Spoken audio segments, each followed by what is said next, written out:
बटाट्यापासून आपण ठेचा बनवणार आहोत. कच्चे बटाटे स्वच्छ धुवून घेतले मी. त्याच्यासाठी आपल्याला लसूण पाकळ्या, 4-5 हिरवी मिरची, कोथिंबीर. आता आपण काय करायचं, पाटा किंवा मग असं कुटायला काही असेल ना त्याच्यामध्ये आधी आपण लसूण बारीक करून घेऊ. लसूण बारीक झाला. आता आपण हिरवी मिरची पण त्याच्यामध्ये बारीक करून घेऊ. असे तुकडे करून टाकू. खूप बारीक नाही करायची आपल्याला, थोडीशी अशी जाडसरच ठेवायची, कारण की तो ठेचा बनवायचा आहे ना आपल्याला.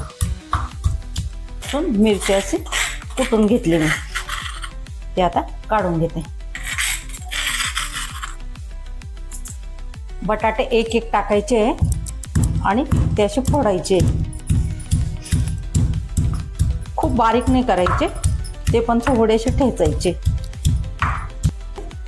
बटाटे ठेचून घेतले.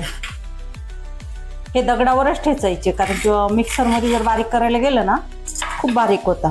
पाट्यावर किंवा मग असं खलबत्ता असेल दगडाचा त्याच्यामध्ये बारीक करून घ्यायचे. सर्व बटाटे असे ठेचून घेतले.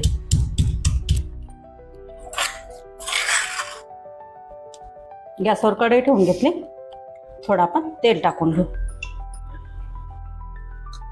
थोडीशी अशी मोहरी टाकून घेऊ त्याच्यात. मोहरी तडतडली, थोडी जिरे पण टाकून घेतलं. त्याच्यानंतर हिरवी मिरची, लसूण हे आपण जे कुटून घेतलेलं आहे ना ते टाकून घेतलं. व्यवस्थित परतलंय. त्याच्यामध्ये आपण जे बटाटे बारीक करून घेतले ना ते टाकून घेऊ. परतून घेतले थोडे. त्याच्यामध्ये चवीनुसार असं मीठ टाकून घेऊ.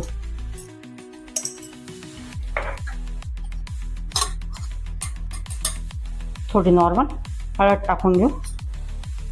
थोडंसं चिमूटभर गरम मसाला. नॉर्मल थोडंसं असं पाणी टाकायचं.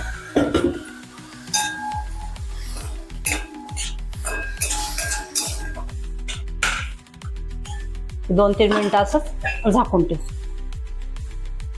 2-3 मिनिटं झाले. मध्ये एक वेळेस मी असं झाकण उघडून बघितले होते.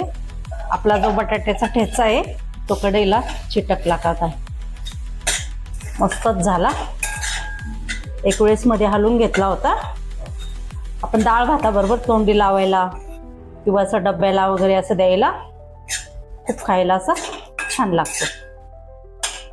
तुम्ही पण नक्कीच ह्यावेळेस घरी बनवून बघा रेसिपी बघून. दगडाचा माझ्याकडे छोटा खलबत्ता आहे, मी त्याच्यात कुटून घेतलं. पाट्यावरती असे बटाटे मिरची हे ठेचूनच करायचं, म्हणजे चव खूपच छान येते. माझी रेसिपी कशी वाटली मला कमेंटमध्ये सांगा. माझा व्हिडिओ आवडल्यास लाईक करा, शेअर करा, सबस्क्राईब करा. थोडीशी आपण कोथिंबीर टाकून घेऊ. आता गॅस बंद केला. आपल्या बटाट्याचा ठेचा इथे तयार झाला.